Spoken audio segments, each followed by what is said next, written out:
ini kita akan belajar tentang fungi. Sebelumnya, apakah kalian tahu fungi itu dari kerajaan apa? Nama lain dari fungi? Fungi nama lainnya adalah kerajaan jamur. Kita tulis ya, jamur.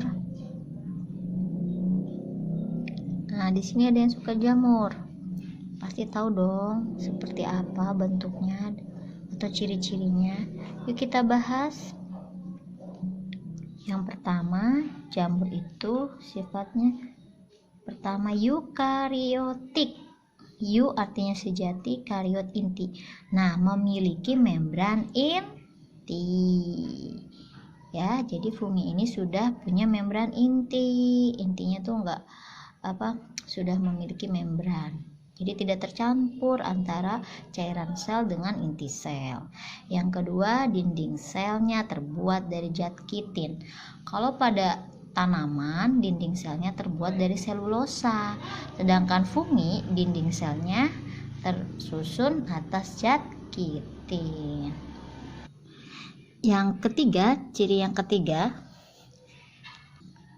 Ciri yang ketiga, fungi itu tersusun atas benang-benang halus yang disebut dengan hifa. Jadi benang-benang halus,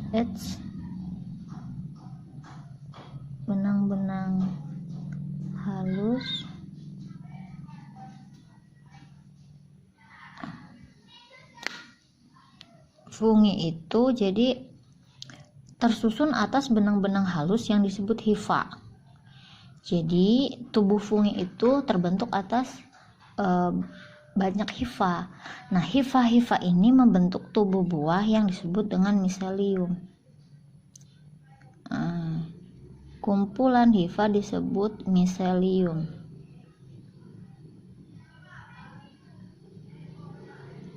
Kumpulan hifa.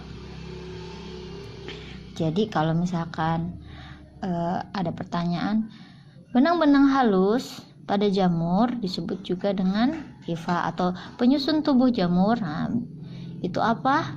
Jawabannya adalah hifa. Untuk hifanya sendiri ada yang bersekat, ada yang tidak bersekat. Ya, hifanya ada yang bersekat, ada yang tidak bersekat. Kalau bersekat disebut juga dengan septa. Kalau tidak bersekat, asepta, atau nama lainnya adalah senositik. Kalian bisa cari gambar ya. Kalau ini ada sekatnya, yang ini enggak ada sekatnya. Nah, ini contoh gambarnya. Yang ini ada sekatnya, yang ini enggak ada sekatnya ya. Hifanya juga bisa menjadi alat perkembangbiakan generatif.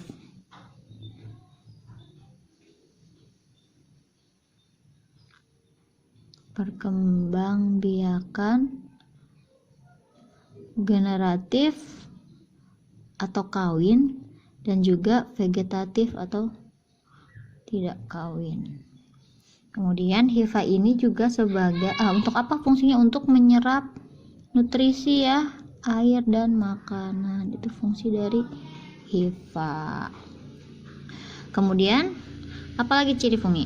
Yang keempat yaitu disebut juga dengan tumbuhan talus. Tumbuhan talus. Apa sih arti talus? Belum memiliki akar, batang, dan daun sejati. Ya, itu arti tumbuhan talus. Yang kelima, fungi itu ada yang uniseluler,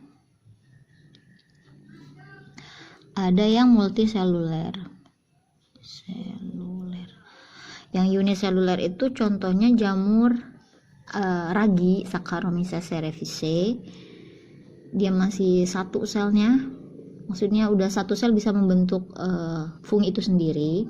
Kalau yang multiseluler terdiri dari banyak sel, kan multi artinya banyak sel, multi sel, uni satu ya. Contohnya ya jamur merang, itu kan terdiri dari banyak sel sehingga terbentuklah jamur merang gitu ya. Contohnya Saccharomyces sp atau cerevisiae. Yang ini contohnya volva, yang multiseluler tadi apa? Volvariella volvaceae. Jadi ingat ya penamaan ilmiah dengan menggunakan metode binomial nomenklatur. Huruf apa di sini ada dua suku kata. Kata pertama menunjukkan genus, kata kedua menunjukkan jenis spesiesnya. Huruf pada kata pertama harus kapital, yang keduanya tidak kapital, tidak disambung. Kalau mau nulis SP nih nggak usah pakai garis bawah, pakai garis bawah ya kalau yang ini. 2. Contoh yang keenam, contoh ciri-ciri ciri-ciri yang keenam tuh bisa bersifat mikroskopis. Mikroskopis artinya dapat dilihat, tidak dapat dilihat dengan mata telanjang ya. Mikro berarti harus pakai mikroskop ya. Ada juga yang makroskopis. Ada yang mikroskopis, ada yang makro. Dengan mata telanjang kita bisa lihat tuh jamur merang, jamur kuping ya, kelihatan.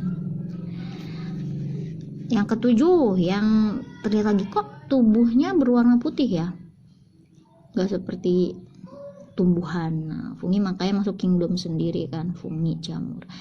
Jadi kalau kamu nemu organisme ya terlihat seperti tanaman tapi tidak memiliki klorofil, nah tidak punya klorofil, itu fungi karena tidak memiliki zat hijau daun, tapi dia memiliki pigmen. Ada yang mungkin agak merah, memiliki pigmen tapi dia tidak memiliki klorofil ya.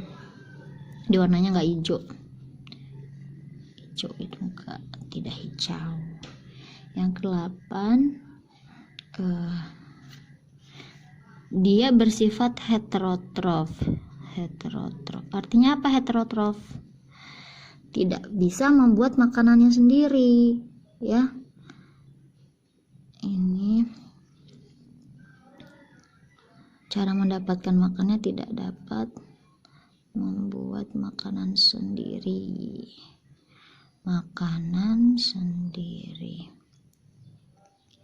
Sehingga karena dia nggak bisa membuat makanannya sendiri seperti tanaman, dia punya beberapa sifat lagi, yaitu parasit, yaitu ngambil nutrisi dari inang ya kan, punya inang.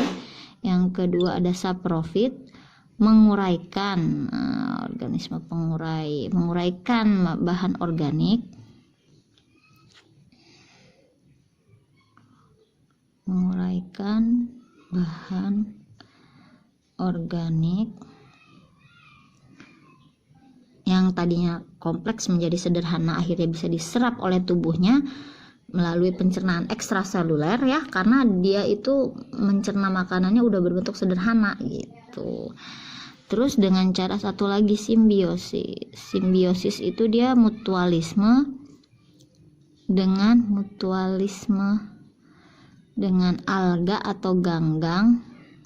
Alganya itu dari cyanobacteria,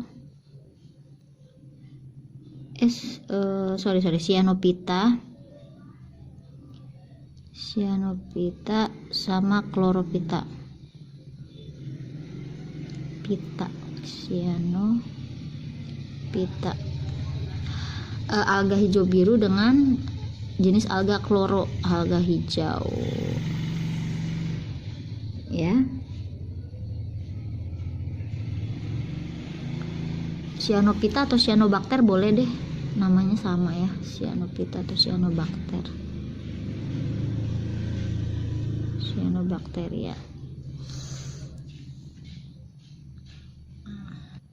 Yang kesembilan, reproduksinya bisa seksual dan aseksual ya. Bisa dengan seksual dengan spora juga, bisa aseksual dengan spora aseksual.